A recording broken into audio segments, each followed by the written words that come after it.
Assalamualaikum warahmatullahi wabarakatuh. Hai teman-teman, aku Evi Listiani, mahasiswa Prodi Manajemen di Universitas Pelita Bangsa. Kali ini aku akan sedikit sharing mengenai Bank Sentral Indonesia. Apa sih Bank Sentral itu? Bank Sentral adalah suatu institusi yang bertanggung jawab untuk menjaga stabilitas harga atau nilai mata uang di suatu negara. Di Indonesia sendiri, peran Bank Sentral dipegang oleh Bank Indonesia. Sebelum dipegang Bank Indonesia, Bank Sentral terlebih dahulu dipegang oleh dua bank lain, yaitu yang pertama, DCFS Bank. Bank ini merupakan bank sentral pertama di Indonesia yang didirikan pada tahun 1929 yang bertugas untuk mencetak dan mendistribusikan uang kertas di wilayah jajahan Hindia Belanda, yang mana pada saat itu uang yang digunakan adalah gulden Belanda. Kemudian yang kedua adalah BNI 46 yang didirikan pada tahun 1946 berdasarkan peraturan pemerintah pengganti Undang-Undang Nomor 2 Tahun 1946. Bank ini bertugas untuk mencetak uang Republik Indonesia atau disebut ORI. ORI ini merupakan mata uang pertama di Indonesia. Namun, pada prakteknya, ORI dinilai kurang maksimal dalam pendistribusiannya karena tidak mencakup seluruh wilayah di Indonesia.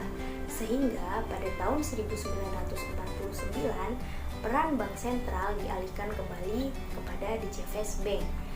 Dan pada Desember tahun 1951,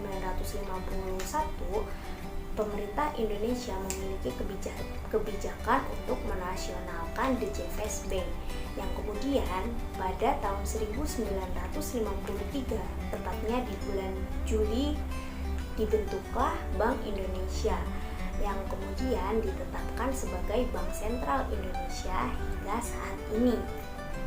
Bank Indonesia merupakan lembaga yang independen, bebas dari campur tangan pemerintah dan pihak-pihak lain kecuali yang diatur dalam undang-undang.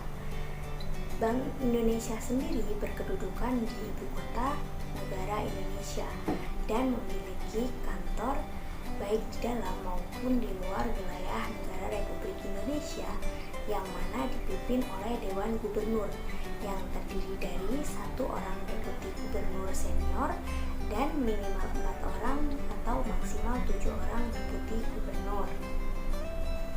Dalam menjalankan perannya, Bank Indonesia memiliki 3 tugas utama atau yang biasa disebut dengan 3 pilar utama, yaitu menetapkan dan menjalankan kebijakan moneter, menjaga kelancaran sistem pembayaran, dan menjaga stabilitas keuangan di Indonesia.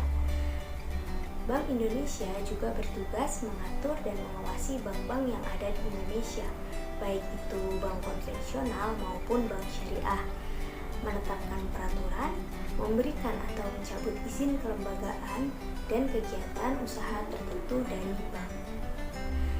Bank Indonesia juga memiliki beberapa fungsi, antara lain yang pertama sebagai bank sirkulasi.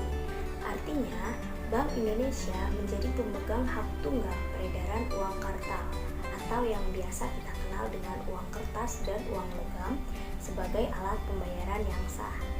Kemudian fungsi yang kedua adalah sebagai bankers bank. Artinya, Bank Indonesia berperan sebagai bankir para bank di Indonesia. Di sini, Bank Indonesia berkedudukan sebagai sumber dana bagi bank lainnya. Kemudian, fungsi yang ketiga adalah sebagai lender of the last resort.